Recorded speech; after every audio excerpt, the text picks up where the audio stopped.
24 घंटा एसी की हवा खाने वाली आईएएस पूजा सिंघल गिरफ्तार होने के 5 दिन बाद जब मीडिया के कैमरे के सामने आई तो उनके चेहरे की रंगत उतरी हुई नजर आई।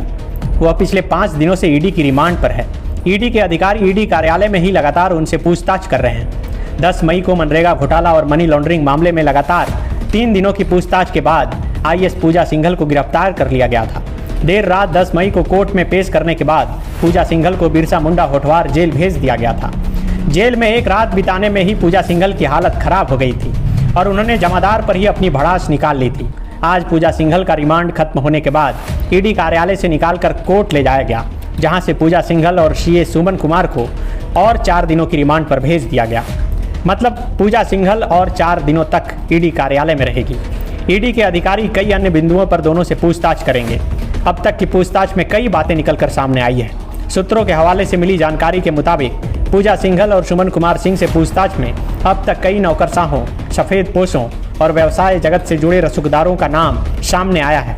ईडी ने बीते दिनों रांची के बड़े बिल्डर को भी तलब किया था। यही नहीं, पाकुड़ और साहेबगंज सहित 3 जिलों के जिला खनन पदाधिकारी को भी तलब किया गया था।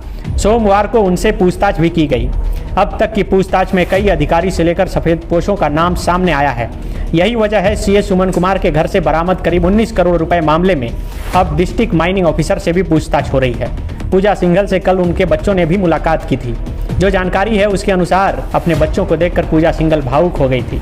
पति अभिषेक ने पूजा को संभाला और कुछ देर बाद बच्चों को लेकर घर चले गए। पूजा सिंघल मामले की जांच खूंटी के मनरेगा घोटाला से शुरू हुई थी, लेकिन जैसे ही सीए के घर से 19 करोड़ रुपए कैश बरामद हुए, जांच कई दिशाओं में शुरू हो गई। जांच के दौरान ईडी ने झामुमो के नजदीकी रहे रवि केजरीवाल से भी पूछताछ की। अखबारों में छपी खबर के अनुसार पूजा सिंघल के व्हाट्सएप चैट से भी ईडी को कई अहम सुराग मिले हैं।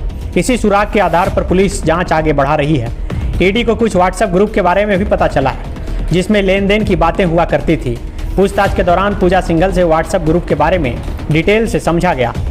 सूत्रों के हवाले से मिली जानकारी के अनुसार ईडी ने झारखंड हाईकोर्ट को बताया है कि अब तक की पूछताछ में जिस प्रकार की जानकारियां सामने आई है वो काफ़ी संवेदनशील है। कहा है कि दस्तावेजों में जितने प्रभावशाली लोगों का नाम शामिल है, आशंका है कि यदि पुलिस को ये सौंपा गया तो जांच प्रभावित हो सकती है। ऐसे में हाईकोर्ट ने ईडी को सीलबंद लिफाफे में दस्तावेज कोर्ट में पेश करने का निर्देश दिया है। ईडी मंगलवार को सीलबंद लिफाफे में पूजा सिंघल प्रकरण से जुड़े सीक्रेट दस्तावेज सीलबंद लिफाफे में हाईकोर्ट को सौंप सकती है। ईडी मंगलवार को सीलबंद लिफाफे में पूजा सिंघल प्रकरण से जुड़े सीक्रेट दस्तावेज सीलबंद लिफाफे में हाईकोर्ट को सौंप सकती है। चर्चा है कि इसमें कई चौंकाने वाले नामों का खुलासा हो सकता है।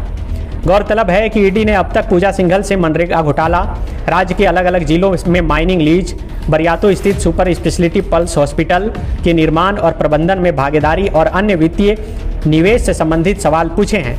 चर्चा है कि पूजा सिंघल ने अपने पद का दुरुपयोग करते हुए न केवल आर्थिक लाभ कमाया है, बल्कि अन्य लोगों को भी वित्तीय लाभ पहुंचाया है। देखना होगा कि अब ईडी की 4 दिनों की रिमांड में क्या क्या निकलकर सामने आता है।